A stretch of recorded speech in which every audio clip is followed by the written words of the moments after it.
नई दुनिया में कदम रखने वाला मेरा पुत्र भी। मैं ये खत इसीलिए लिख रहा हूं कि जिंदगी के इस नए मोड़ पर तुम्हें अपनी जिम्मेदारियों और फैसलों की अहमियत समझ आ सके। ये वक्त तुम्हारे लिए जितना उत्साहजनक है, उतना ही महत्वपूर्ण भी। मेरा अनुभव शायद तुम्हें सही दिशा चुनने में मदद करे। तुम्हारे नए जॉब पर लगने की खबर सुनकर मेरा दिल गर्व और खुशी से भर गया। ये तुम्हारी मेहनत और लगन का नतीजा है। अब तुम्हारी जिंदगी का एक नया अध्याय शुरू हो रहा है और मुझे यकीन है कि तुम इसे पूरी ईमानदारी और समझदारी से निभाओगे।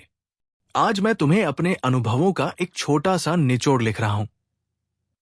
शायद ये तुम्हारे सफर में काम आए। बेटा, जब मैं तुम्हारी उम्र का था तो जीवन के बारे में मेरा नजरिया अलग था। तब हमारे पास न तो ज्यादा पैसे थे और न ही आधुनिक सुख सुविधाएं। हर छोटी चीज की कदर करनी पड़ती थी क्योंकि वो हमारे खून पसीने की कमाई से आती थी। मैंने सीखा कि हर खर्च के पीछे एक सोच होनी चाहिए।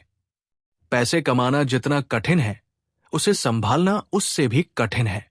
तुम्हारा जॉब लगना सिर्फ एक शुरुआत है। तुम्हें अब अपनी जिम्मेदारियों को समझना होगा। पैसे का महत्व जानना और उसे सही दिशा में इस्तेमाल करना जरूरी है। मैं चाहता हूं कि तुम अपनी हर कमाई का एक हिस्सा सेविंग्स के लिए रखो। हो सकता है आज तुम्हें यह छोटी सी बात लगे, लेकिन समय के साथ यही बचत तुम्हें बड़े सपनों को साकार करने में मदद करेगी। बेटा, मैं ये भी चाहता हूं कि तुम सिर्फ अपने लिए न सोचो। परिवार, समाज और जरूरतमंदों के लिए भी कुछ करना सीखो। हमारी नई पीढ़ी को अपनी जड़ों से जुड़े रहना चाहिए। जिंदगी सिर्फ सुविधाओं और महंगे शौक पूरे करने के लिए नहीं है। असली सुख दूसरों की भलाई में है। तुम्हें यह भी समझना होगा कि समय बहुत कीमती है। अपनी ऊर्जा को सही दिशा में लगाओ।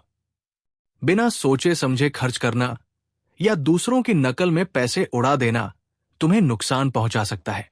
आज तुम्हारे पास जो है उसे संभालो और उसकी कदर करो। तुम्हारी मां और मैंने तुम्हारे लिए जो भी किया वो हमारी जिम्मेदारी थी, लेकिन अब तुम्हें अपनी जिंदगी खुद बनानी होगी। इस दुनिया में सम्मान और पहचान अपनी मेहनत से मिलती है। याद रखना, असली दौलत पैसे में नहीं, बल्कि रिश्तों, अनुभवों और सच्चे मूल्यों में होती है। जो भी करो, दिल से करो और हमेशा ईमानदार रहो। तुम्हारे हर कदम पर मेरा आशीर्वाद तुम्हारे साथ है। तुम्हारा हमेशा साथ देने वाला पिता